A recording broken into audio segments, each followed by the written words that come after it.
pelo contrário, me torna mais ainda servo de vocês. Todas essas responsabilidades, todo esse saber que Deus me permitiu eu ter e conhecer, é justamente para me tornar um canal para os irmãos, para poder repartir com os irmãos as bênçãos que Deus tem colocado na minha vida. Eu gostaria de fazer, primeiramente, antes da gente entrar propriamente na administração, eu acredito que a gente tem tempo e age da tempo, mostrar a importância de nós fazermos o estudo teológico, nós estamos nos aprofundando nas Escrituras Sagradas, mostrar, por exemplo, o que é que a gente vai aprender em teologia. O que se aprende em teologia? Dá um exemplo aí, Eugênio. Eu vou dar um exemplo para vocês e aí, então a gente entra propriamente na administração. Tudo bem? Vamos observar primeiramente a importância de nós estudarmos e termos um estudo aprofundado da palavra. Abra comigo em Apocalipse, capítulo de número 2, por favor. Apocalipse, capítulo de número 2. O capítulo 2 é quando Jesus, através de João, ele orientou para que ele pudesse escrever algumas cartas endereçando as igrejas da Ásia Menor. Não pense que na Ásia Menor só haviam essas 7 igrejas, havia outras igrejas, tá? Igrejas que são frutos, inclusive, do trabalho missionário que Paulo fez a partir da igreja da cidade de Éfeso. De Éfeso se expandiu o trabalho por toda a Ásia Menor. Você fala assim, Rogério, mas existiam outras igrejas que não são mencionadas aqui? Sim, Colossos, por exemplo, é uma igreja dali, uma igreja que havia na casa de Filemon. Mas assim, Jesus ele se concentrou nessas 7 igrejas. E a primeira igreja que ele vai endereçar a carta, depois do diagnóstico, é a igreja de Éfeso. E ele vai dizer assim no versículo de número 6, olha só, verso 6, Apocalipse 2,6. Tendes, porém, isso a seu favor, que aborrece as obras dos nicolaítas, a qual eu também aborreço. É nicolaítas, tá? Não é nicolaitas. Tem um acento circunflexo aqui no I, tá bom? Nicolaitas. Aí você fala assim, o que aconteceu com o Eugênio? Na verdade é o seguinte, quem eram esses nicolaítas? Nicolaítas, eles eram seguidores de Nicolau. Por isso, a variante Nicolaitas. Por exemplo, você é um cristão, não é? Quem aqui é cristão? Levanta a mão. Glória a Deus. Somos cristãos. Cristão é uma variante de todo aquele que segue Cristo. Cristo é o radical. E nós somos cristãos porque seguimos a Cristo. Nicolaitas, eles então seguiam Nicolau. E pasmem vocês, Nicolau, ele foi um dos diáconos lá em Atos capítulo 6, que foi separado, cheio de Espírito Santo, cheio de sabedoria, cheio de entendimento. A igreja separou ele, mas em algum momento do ministério ele se perdeu, ele se envaideceu, e ele começou a querer implantar na igreja uma sucessão apostólica. Ele acreditava que ele também poderia ter o título de apóstolo. Ele acreditava que toda pessoa que tivesse eminência, proeminência na igreja, poderia também ter esse título de apóstolo. E a igreja de Éfeso falou, não, os apóstolos foram só aqueles que andaram com Jesus, selecionados por ele, tá bom? E então, ele falou assim, e depois dos apóstolos? Depois dos apóstolos vai existir os pais da igreja. A partir do século I, vai existir os pais da igreja, que são justamente aqueles que foram discípulos dos apóstolos. Policarpo, Irineu, uma série deles, tá bom? Que vai mais ou menos até o século 400, 500, que é chamada de era patrística. Então essa igreja, ela olhou para esse grupo de nicolaítas e falou assim, não, vocês são hereges. Tanto que no versículo 2, na parte final, Jesus diz assim, olha, vocês põem à prova aqueles que se dizem apóstolos e eles não são. E vocês acharam eles mentirosos. Como que a igreja pôde pôr eles à prova? Através do conhecimento, através do embasamento que aquela igreja já havia tido. Quem fundou a igreja de Éfeso? Paulo. Quem passou por aquele lugar? Apolo, que era um pregador eloquente. Priscila e Áquila estavam em Éfeso. Paulo, inclusive, deixou Timóteo, que foi um de seus discípulos, um grande aliado com ele, em viagem missionária, no trabalho de ministério que Paulo teve. Timóteo foi um homem que Paulo colocou ali em Éfeso. Falou assim, olha, eu te deixei em Éfeso para você organizar as coisas aí. Não só Timóteo, mas também João, o mesmo que escreveu o livro do Apocalipse, que escreveu o Evangelho, as epístolas de 1ª, 2ª e 3ª João. Ele foi bispo dessa região da Ásia. Então você pensa comigo, essa igreja foi uma igreja privilegiada. Essa igreja teve Paulo como fundador, teve Timóteo como pastor, teve João como um bispo dela, Priscila que dava escola dominical, Apolo de vez em quando passava ali e pregava. Então você imagina uma igreja como essa? Essa igreja era embasada na palavra. Pela maturidade e conhecimento das escrituras que essa igreja tinha, ela pode então repudiar as heresias. Ela pode então repudiar os falsos apóstolos, os falsos profetas. Mas compare comigo, no capítulo 2, no versículo 15, Jesus agora falando para a igreja de Pérgamo, ele diz assim, assim tens também os que seguem a doutrina dos nicolaítas, as quais eu conheço. Olha que interessante. Se de um lado a igreja de Éfeso falou assim, olha, nós não queremos vocês aqui, lá em Pérgamo eles aceitaram. Lá em Pérgamo eles deram lucro para eles. Lá em Pérgamo eles faziam as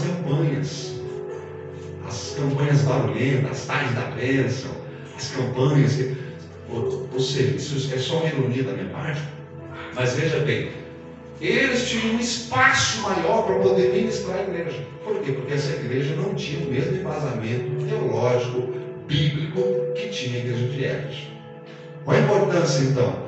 A importância é que você precisa ser ministrado na palavra e no conhecimento do Senhor para não ser levado por ventos de doutrinas contrárias à palavra de Deus, que é o que nós vemos em muitas igrejas por aí.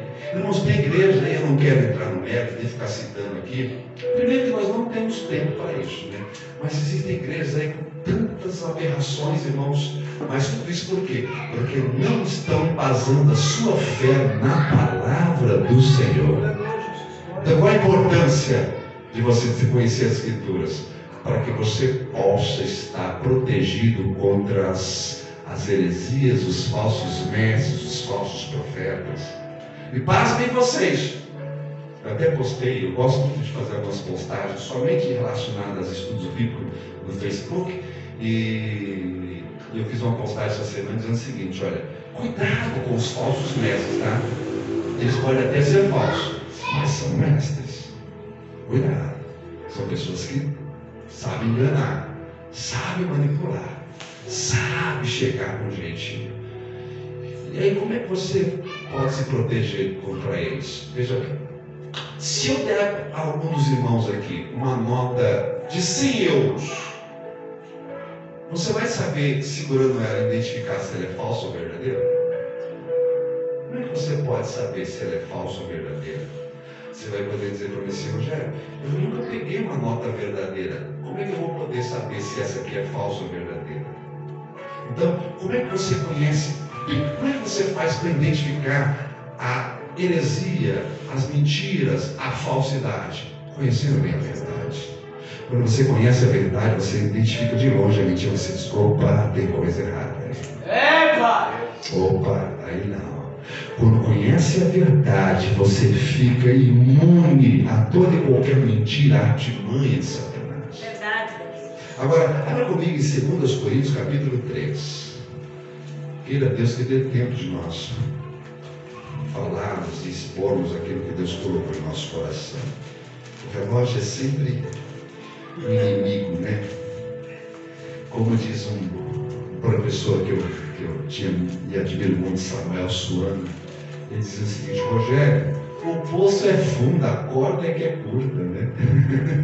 Se eu pudesse chegar até mais longe, seria uma bênção. Mas olha só, na segunda carta de Paulo aos Coríntios, capítulo 3, aí eu pedi para vocês abrirem e olharem para mim, por favor. Abra, identifique o texto, localize o texto, tá? Deixa a película aí, o parágrafo aberto, achando, olhem para mim, veja bem. Você já ouviu dizer de pessoas que são contra a teologia e diz que ele é contra a teologia porque diz que a letra mata? A letra mata, a letra mata. Na verdade, são pessoas que de repente não tiveram a oportunidade, eu respeito isso. São pessoas que, quando surgiu a fé para ele, quando ele aceitou Jesus, ele tinha dificuldade. Por exemplo, eu cheguei a congregar com o irmão Luiz, na família de Jesus, não lembro, né? Isso há 25 anos atrás. Há 25 anos atrás. E não era todo lugar que tinha seminário, não. Para eu fazer um seminário, a primeira coisa que o pastor Zé Alves, saudoso pastor Zé Alves, que foi um homem que me ajudou muito na fé, me encaminhou, abriu portas que até hoje eu sou grato a ele. Quando eu aceitei Jesus, a primeira coisa que ele fez é o seguinte: ele falou assim: menino, Deus te deu um dom, mas você precisa afiar a sua espada. Aí eu falei: é mesmo, é. Eu falei: já estou indo para o monte. Ele falou assim: não é monte não, você nem escolhe, você vai estudar. Aí ele me levou lá para o Topolândia, por Deus, ele me levou lá no Topolândia e me inscreveu na Assembleia de Deus que tem ali próximo ao ponto final, numa escola teológica chamada ETAD, eu lembro até hoje. Aí depois, eu estava já uns 5, 6 meses estudando lá, aí ele me levou, aí ele me enviou lá para Pindamonhangaba.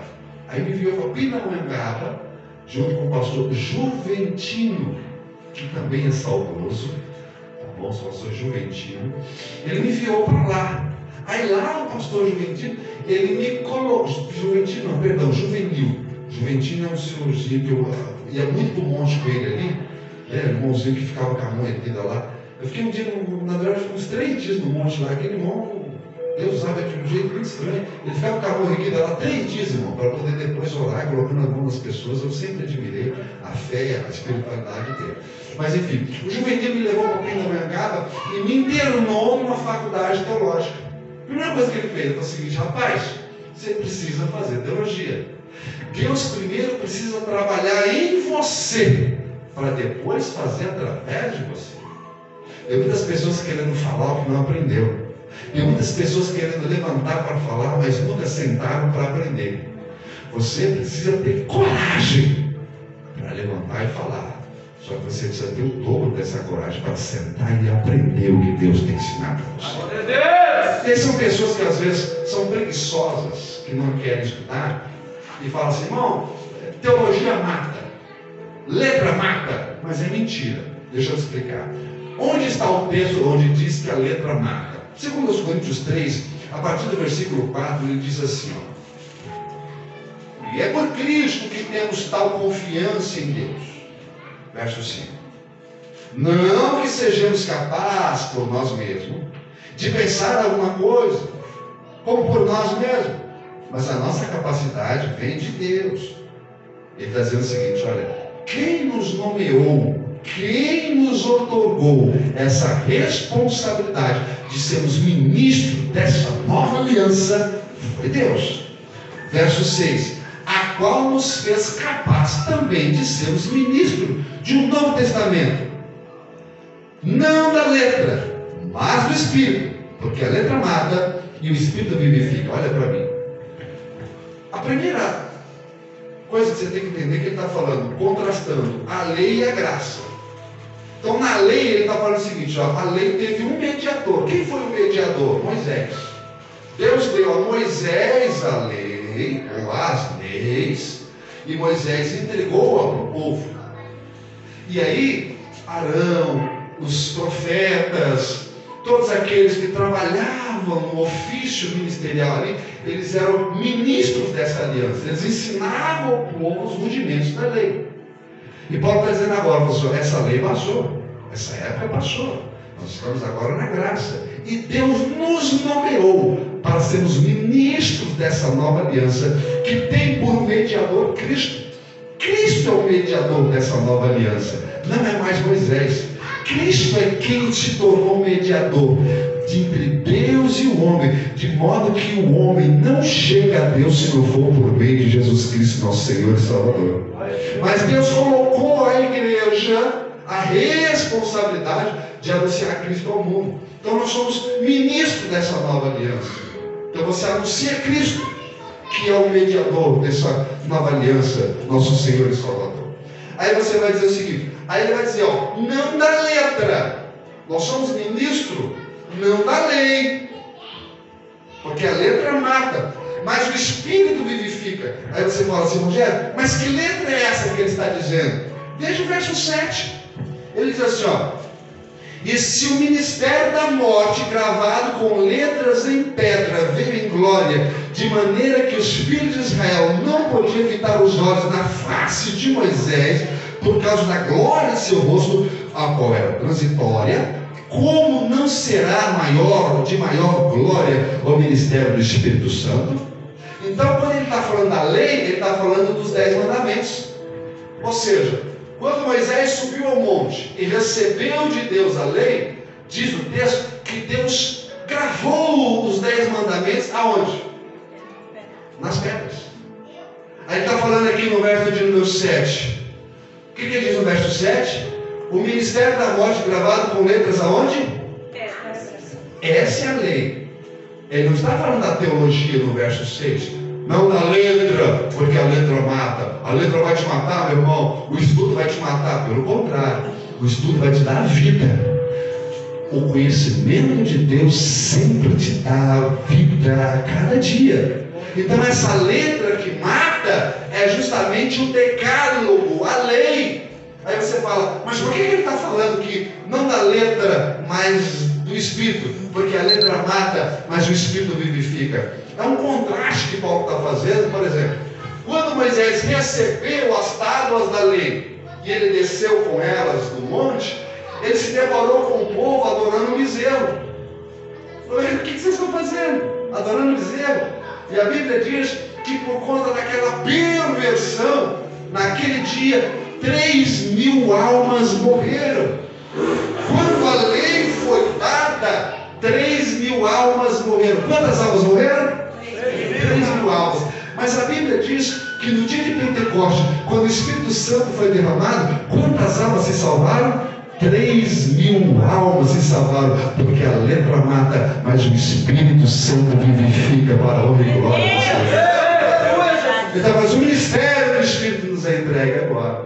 Vocês entenderam? Então pode ficar tranquilo, tá? Estude, não só comigo, não só no instituto que nós vamos estar trazendo para cá, mas de algum modo, na escola dominical, com literatura, pelo YouTube. Só observe bem a fonte, só observe de quem você está aprendendo, para que você possa ter um estudo coerente das Escrituras, que não vá contra o seu ministério, que não vá contra os ensinos do seu pastor e da onde você está congregando, tá bom? Agora, deixa eu dar um exemplo para vocês aqui, ó. Abra comigo em Lucas capítulo de número 2. Deixa eu dar um exemplo. Rogério, a gente vai estudar teologia. E o que a teologia vai promover para nós? Bem, o olhar do teólogo, ele é minucioso, ele é crítico. Tá bom? Meu tempo está indo embora, gente. Ô Jesus, me ajuda. Mas, obrigado, você é uma bênção. Piorou as coisas, porque agora já fiquei. Olha só, teve uma vez, eu estava passeando pelo shopping de Guarulhos, o shopping internacional, e pasmem você, eu andando assim, era época de Natal, aí eu vi um presépio. Aí o presépio estava lá, aí eu parei e fiquei observando o presépio, eu falei, o que é isso aqui? Tinha um rapaz organizando, né? Eu falei, o que é isso aqui? Aí ele falou assim, isso aqui é um presépio. Eu falei, tá.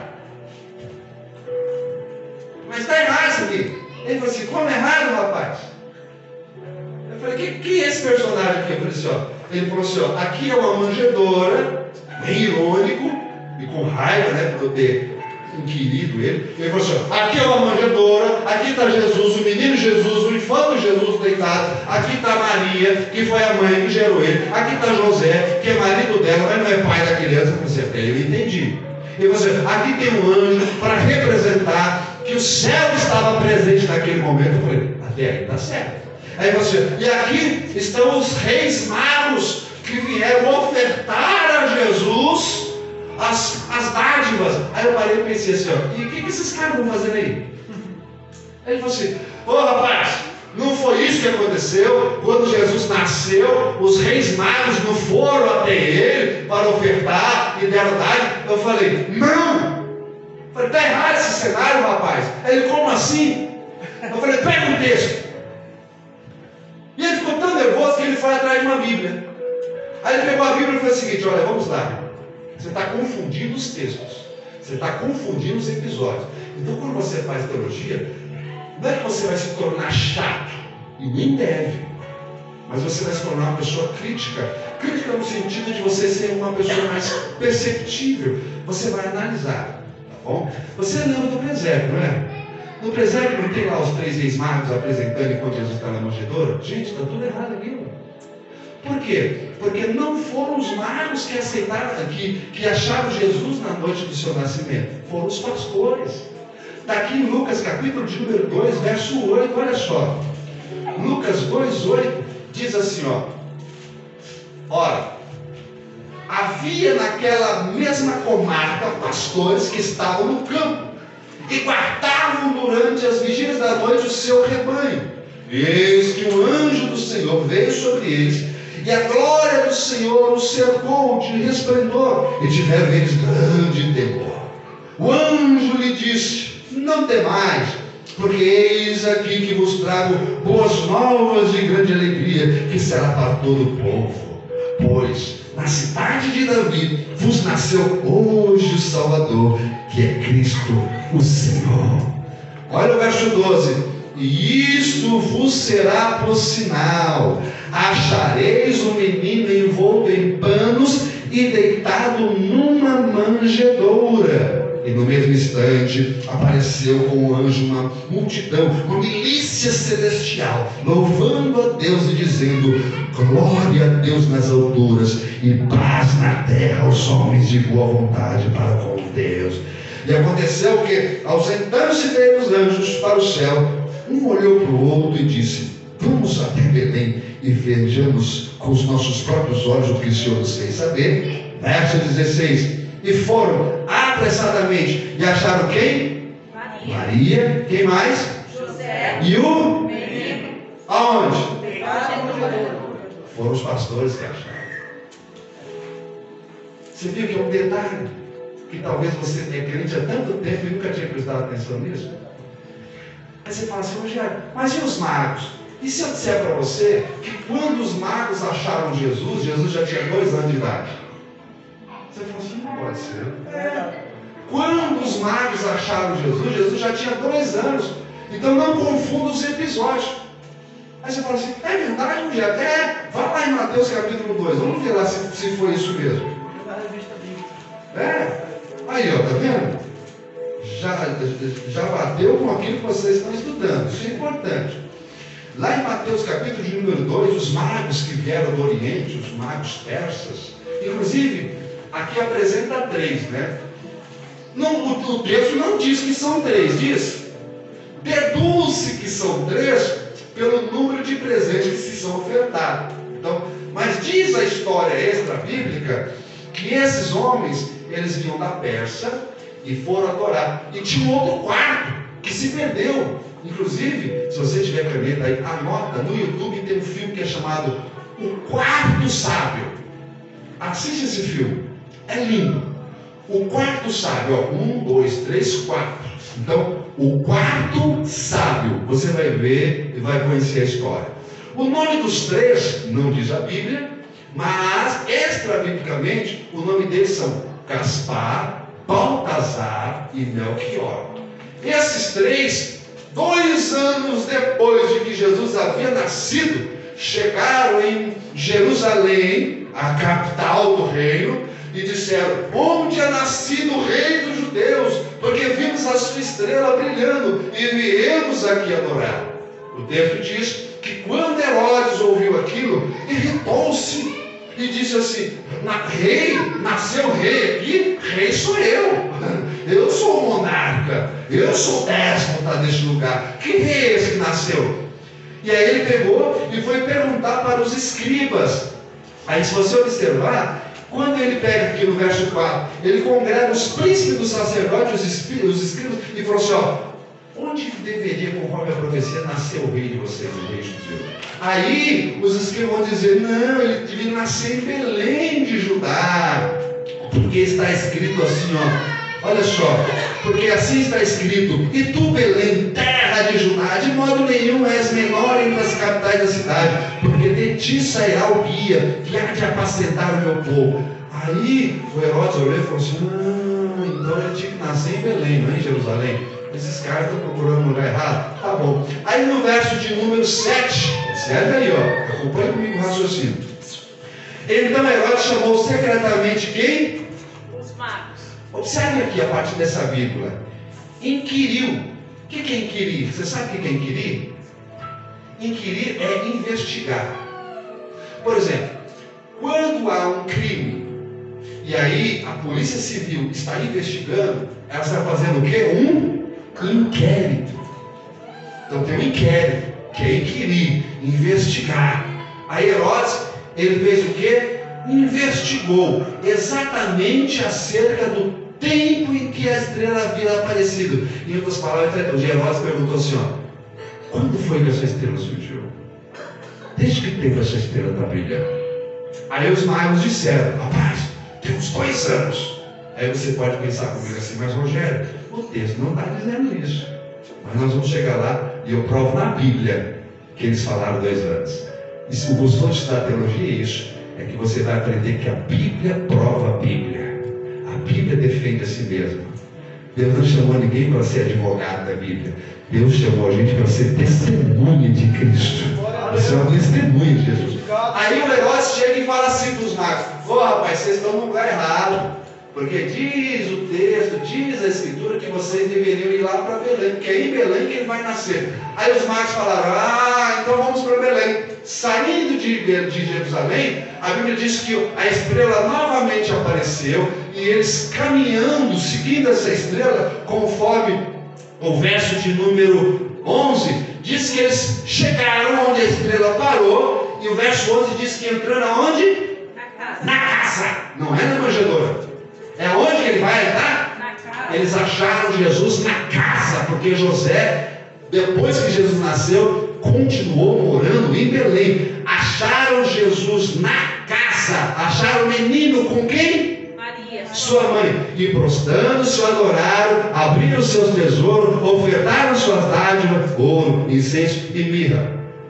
Aí o verso de número 12 diz assim, olha, sendo por divina revelação avisado para não voltar para Jerusalém, porque se eles voltassem, Herodes ia querer saber onde é que ele está. Vocês acharam ele? Onde é que ele está? Então eles voltaram por outro caminho. Diz aí o texto mesmo, olha, sendo por divina revelação avisado em sonhos para que não voltasse para junto de Herodes, partindo para sua terra por onde? Caminho. Eu aprendi uma coisa tão linda aqui, meu irmão. Veja comigo, os magos acharam Jesus? Sim ou não? Sim ou não? Acharam. Mas voltaram pelo mesmo caminho? Não. Sabe por quê? Porque quem encontra Jesus nunca mais volta pelo mesmo caminho. Quem encontra Jesus muda tudo, muda o caminho, muda a linguagem, muda a roupa, muda tudo, a vida dele muda. Aleluia.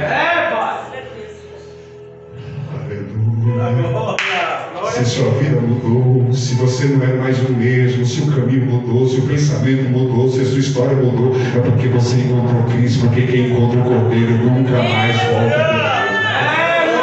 Glória a Deus. Aí, como eles voltaram por outro caminho, Herodes pensou assim, ó, rapaz, tomei um chapéu, me enganaram. E aí, o que eu vou fazer? Eu vou tomar minhas medidas. Olha só, verso 16 aí do capítulo 2. Então Herodes, acharam aí o verso 16? Glória a Deus. Olha só, antes da gente ler o verso 16, dá uma olhada no verso 7. Olha o verso 7 lá. Então Herodes, chamando secretamente os magos, inquiriu exatamente acerca do tempo em que a estrela lhes aparecera. Herodes perguntou, quanto tempo essa estrela apareceu? Aí você vai falar assim, ó, Rogério, os magos disseram quanto tempo? Sim. Quanto tempo? 2 anos. Está revelado aqui no verso 16 que está assim, olha. Então Herodes, vendo que tinha sido iludido pelos magos, irritou-se muito e mandou matar todos os meninos que havia em Belém em todos os seus contornos, de 2 anos para baixo, segundo o tempo que diligentemente inquirira de quem?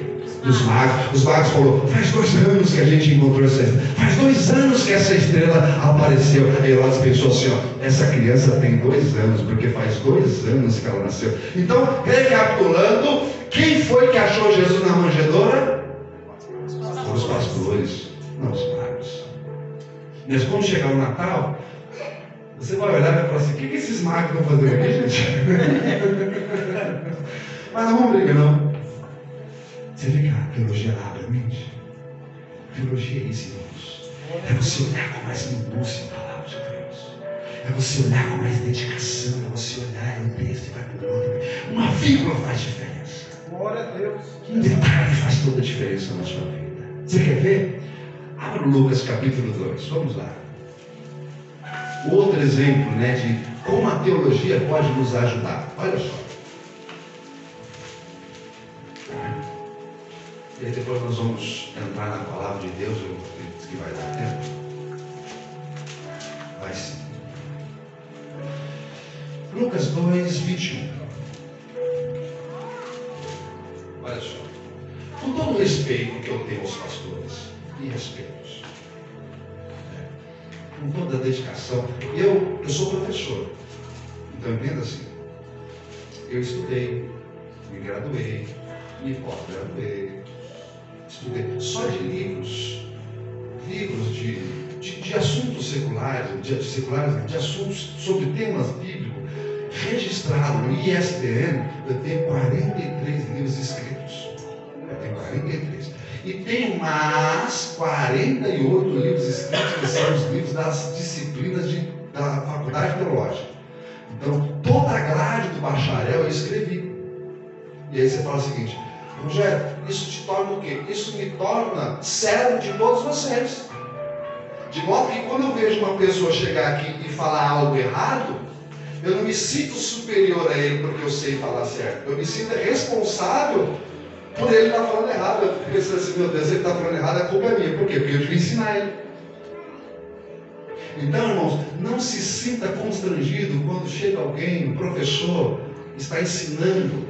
Não é porque ele sabe mais do que você, que ele é melhor do que você, não. Ele se tornou seu servo, porque o que ele sabe, ele vai ensinar a vocês. Então, minha intenção é só ensinar, tá, irmãos?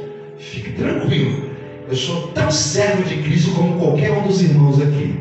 Qualquer um dos irmãos aqui, ó, eu me sinto tão servo de Cristo como qualquer um de vocês aqui, tá bom?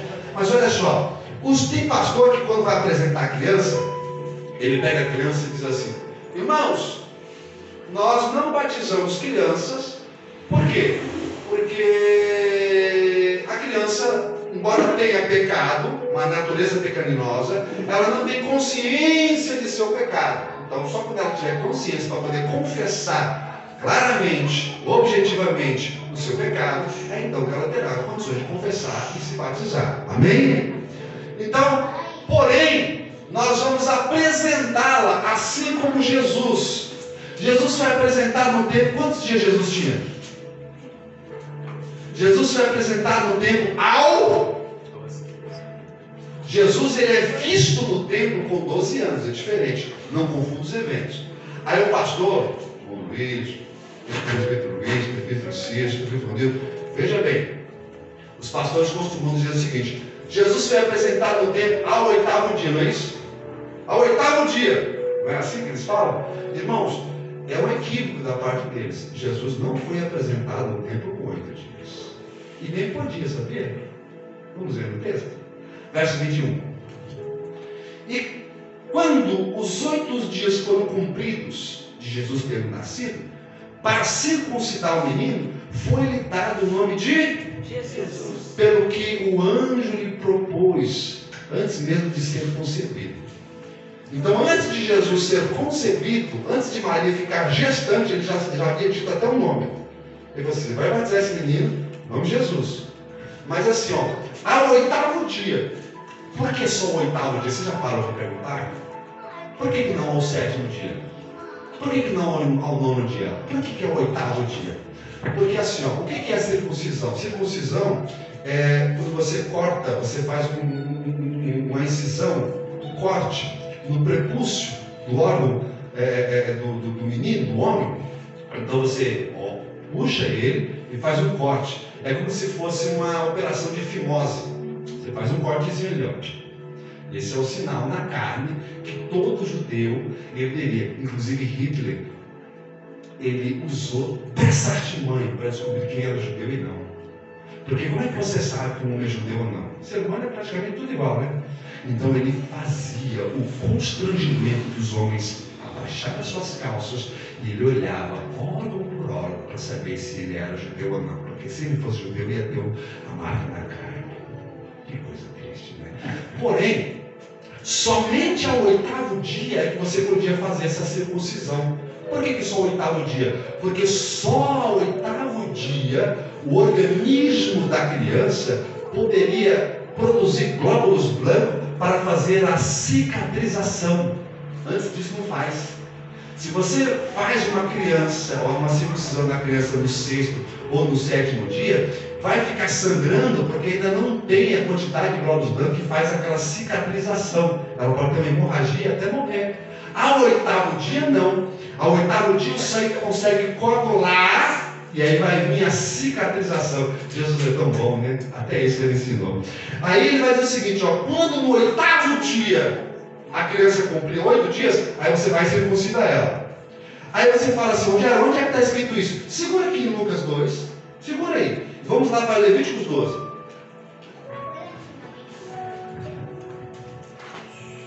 Levíticos 12, por favor.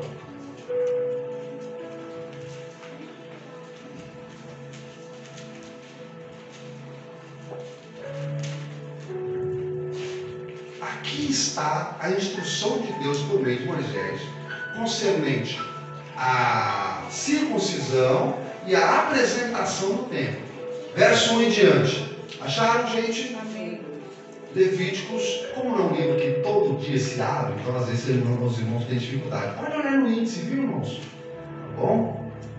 Tem pessoas aí que tem livros da Bíblia que tem dificuldade.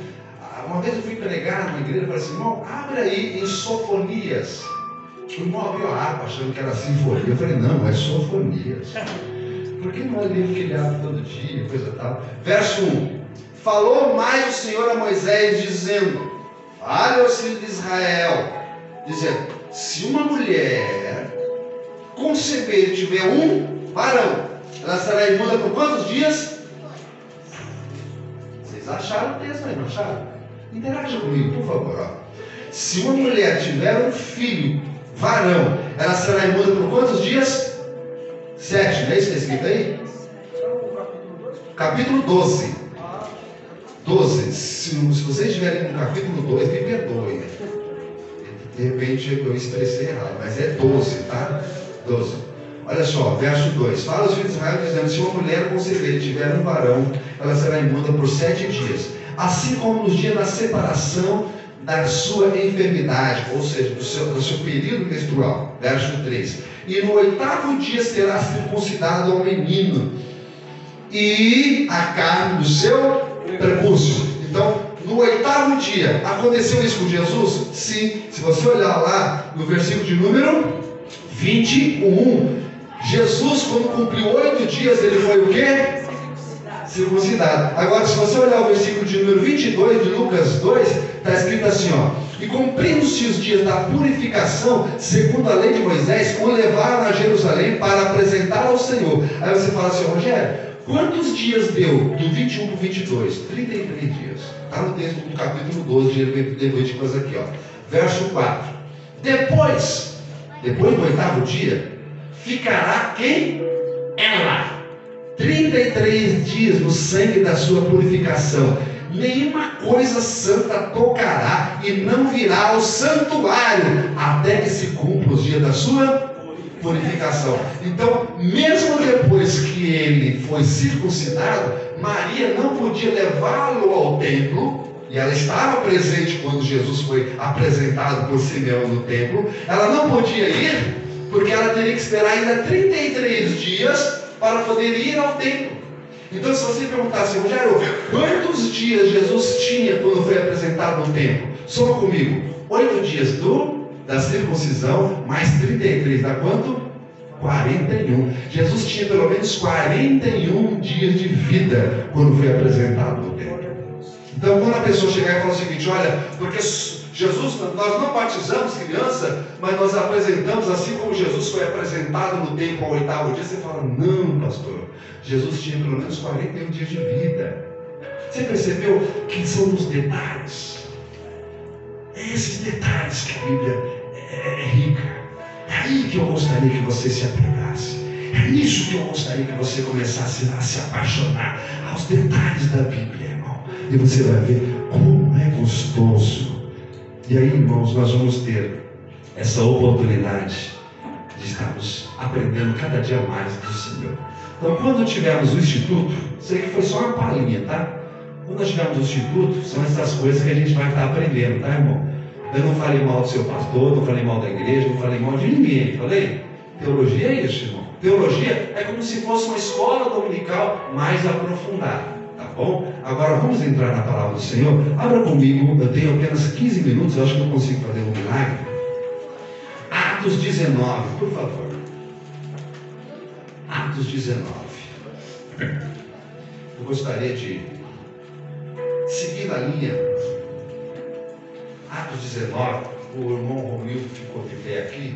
Eu penso que deva ser costume dos irmãos ficarem em pé no momento da administração ou da leitura da palavra. Então, se conforme o costume dos irmãos, sintam-se à vontade, tá bom?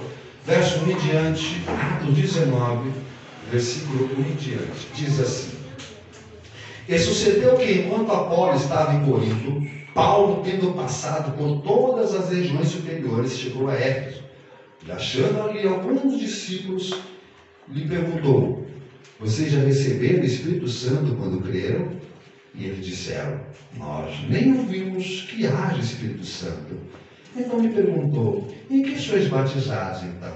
E eles disseram: No batismo de João. E Paulo disse: Certamente João batizou com água para o arrependimento, dizendo ao povo que cresce no que após ele havia de vir, isto é, em Jesus Cristo. E os que ouviram foram batizados em nome do Senhor Jesus Cristo, e impondo-lhes Paulo as mãos, veio sobre eles o Espírito Santo, e falavam em línguas e profetizavam. E estes eram um total de 12 varões. Podem sentar, meus irmãos. Glória a Deus. Quando Paulo estava na sua terceira viagem missionária, ele vai chegar na cidade de Éfeso, e ele vai encontrar, ele vai se deparar com 12 rapazes, 12 moços, que já exibiam ser crentes, mas eles eram crentes como discípulos de João, ou seja, eles conheciam até o batismo de João, não eram nem selados com o Espírito Santo e nem batizados com o Espírito Santo, eles não conheciam a respeito de Jesus. A primeira pergunta que Paulo faz é a seguinte: Ei, você é crente? Sou. Mas você recebeu o Espírito Santo? Aí Paulo faz uma pergunta e eles olham e dizem o seguinte: olha, nós nem ouvimos que haja Espírito Santo. A resposta foi não só negativa, mas como esclarecedora. Ele diz o seguinte: olha, eu nunca nem ouvi falar que existe Espírito Santo. Eu gostaria que vocês prestassem atenção que essa não é uma pergunta acadêmica. Paulo não perguntou assim, ó: você já estudou sobre o Espírito Santo? Você já estudou sobre pneumatologia? Você já estudou a disciplina do Espírito Santo numa escola teológica, coisa tal? Não. Paulo não está perguntando se eles conhecem apenas como um assentamento de ideias. Paulo está perguntando: você já experimentou o Espírito Santo na sua vida? O Espírito Santo já mora em você, já habita em você, você já é a habitação do Espírito Santo. E a pergunta é: por que Paulo faz essa pergunta? Por que é tão importante eu conhecer o Espírito Santo? Por que é tão importante eu ter o Espírito Santo em minha vida? É muito importante. Primeiro, nós precisamos ter a nossa fé baseada e pautada em Jesus Cristo. Ele é o fundamento da nossa fé. Quando Jesus ele sobe para o monte em Filipos, na região de Cesaré, ele está lá no monte, em particular com os seus apóstolos. Ele pergunta assim para os seus apóstolos: o que diz as pessoas, o que diz o povo ser o Filho do Homem? O que as pessoas dizem a respeito de mim? Jesus está fazendo um censo, um ibope particular. E aí os apóstolos que estavam com eles dizem o seguinte: olha, muitas pessoas dizem que o senhor é João Batista. É até curioso o senhor ser João Batista, uma vez que João Batista foi quem te batizou, mas tem dois na turma. Outros dizem que o senhor é Jeremias, Elias, enfim, um profeta. A pergunta é: quem é o povo que Jesus está perguntando que concepção tem a respeito dele? Sabe qual é o povo? O povo que Jesus, quando multiplicou o pão, deu para eles comer. O povo que, quando Jesus multiplicou os peixes, deu para eles comer. O povo que Jesus estava pregando para eles. O povo que Jesus estava curando a maioria deles. O povo que Jesus estava até ressuscitando algum dentre os seus mortos.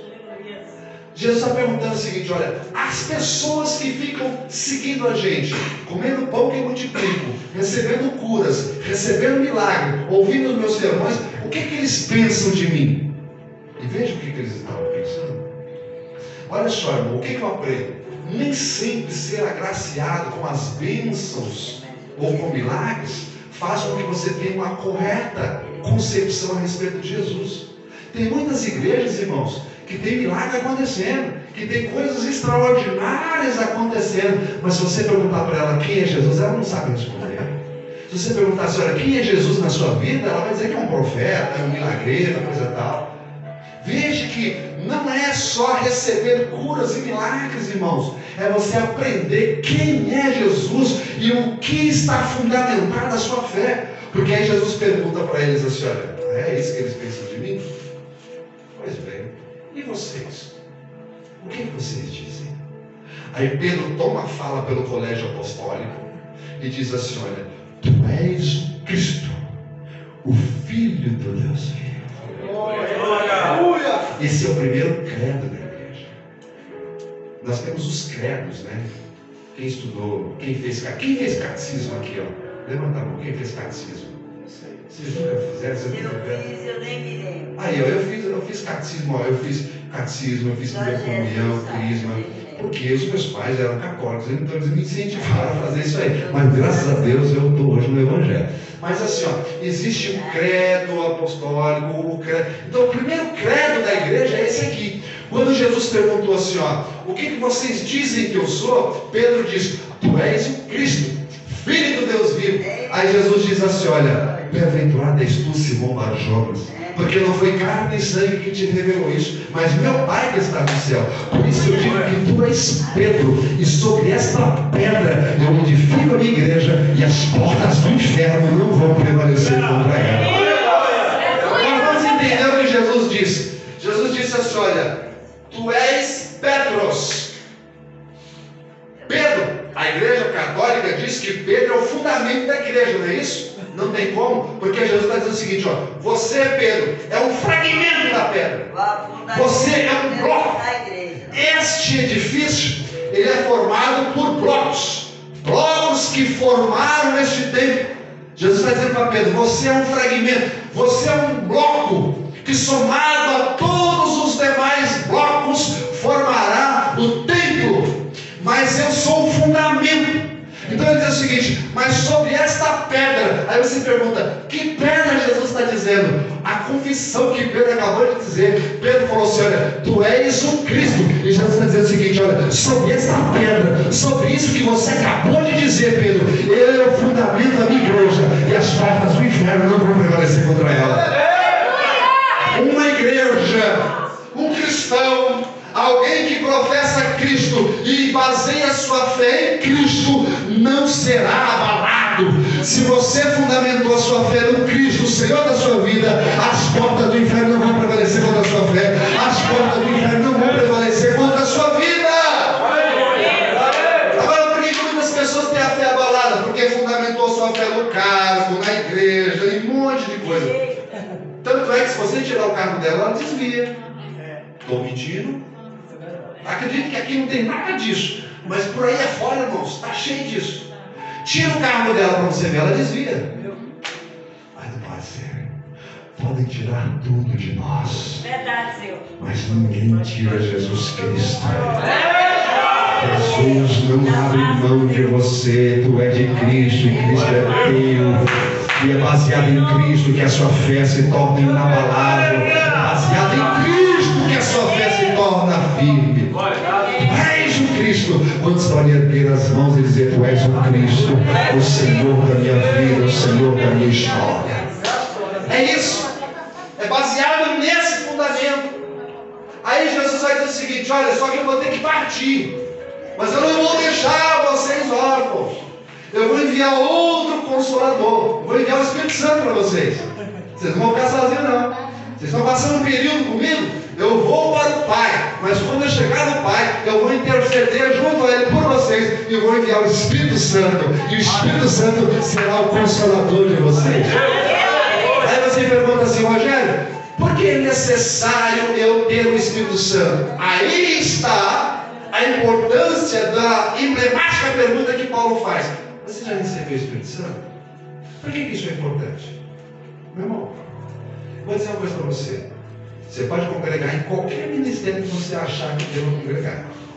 Você pode ter o cargo que você achar que a igreja deva te ofertar ou te confiar. Você pode ser dizimista. Você pode não faltar nenhum culto. Mas se você não tiver o Espírito Santo, você não é salvo, nem será salvo. Sabe por quê? Porque quando Paulo escreveu aos Romanos, lá no capítulo 8, versículo 9, Paulo diz assim, olha, vós, porém, não estáis na carne, mas no Espírito, se é que o Espírito de Cristo habita em vós. Porque se esse tal não tem o Espírito de Cristo, este tal não é de Cristo. Ele está dizendo assim, olha, você pode ter qualquer denominação, você pode ter qualquer cargo na sua igreja, mas se você não tiver o Espírito Santo, você não é de Cristo, você não é do céu. Você tem o Espírito Santo, irmão. Tanto que, quando Paulo escreve a segunda carta aos Coríntios, no capítulo 3, verso 17, ele diz assim, ó, ora, o Senhor é Espírito, e aonde há o Espírito do Senhor, ali é liberdade. Sabe como eu vejo muitas pessoas interpretando? E talvez você também já tenha ouvido isso. Ele diz assim, irmão, a Bíblia diz que onde há o Espírito do Senhor, ali é liberdade. Então aqui nós temos o Espírito de Cristo. Você tem liberdade para falar em língua, para pular, para rodopiar, para cantar, para entregar recado. Fica à vontade, você tem liberdade. Aí eu paro e penso, peraí, se eu só tenho liberdade aqui e agora, essa liberdade então ela é restrita a lugares, situações e ocasiões. Quer dizer que se o culto acabar, a liberdade acabou? Quer dizer que se eu estiver lá fora não tem essa mesma liberdade? Então, o que Paulo quis dizer quando disse aonde há o Espírito, ali é liberdade? Quando Paulo disse aonde há o Espírito do Senhor, ali é liberdade, ele não está se referindo a um lugar onde os santos se reúnem. Ele está falando do lugar onde o Espírito Santo habita. Ele diz aonde há o Espírito do Senhor, ali é liberdade. Quem tem o Espírito Santo é liberto pelo nome de Jesus. Quem é que tem o Espírito Santo, levanta a mão. Hoje eu sou liberto pelo teu poder, pela presença do Espírito Santo do Senhor na minha vida. Tanto que quando Paulo escreve aos Efésios, capítulo 1, verso 13, ele diz assim, ó, em quem vós estáis, depois de ter ouvido o Evangelho da vossa salvação, tendo nele crido, fostes selados com o Espírito Santo. Peraí, Rogério, é muito importante eu falar isso, porque essa fala de que você tem que ter o Espírito Santo, senão você não é salvo, senão você não é do céu, senão você não é de Deus, constrange algumas pessoas que, por exemplo, não são batizadas com o Espírito Santo e pensam que por isso não tem o Espírito Santo. É verdade.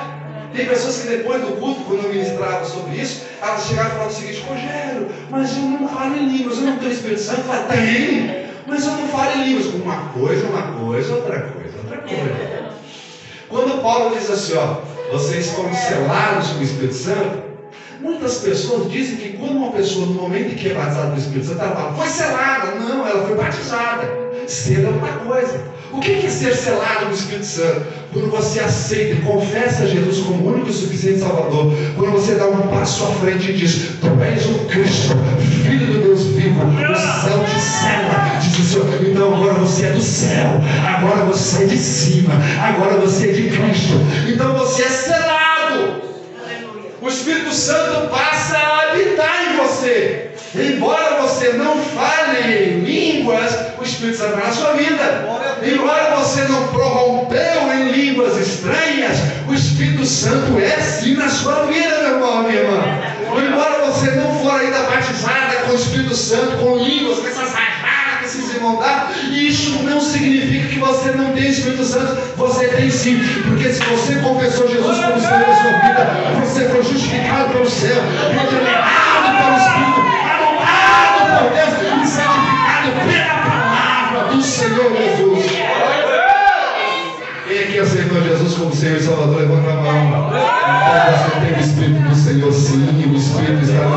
querida. Então você é do céu. Fala para o irmão que está ao seu lado, irmão. A gente é do céu. A gente é do céu. A gente não é dessa terra, não. O Espírito Santo está em nós. Eu tenho o Espírito Santo. Agora, tem muitas pessoas que não valorizam isso. Tem muitas pessoas que não levam em consideração a pessoa e a presença do Espírito Santo na sua vida. Sabia disso? É verdade. Tem pessoas que não estão nem com o Espírito Santo, irmão.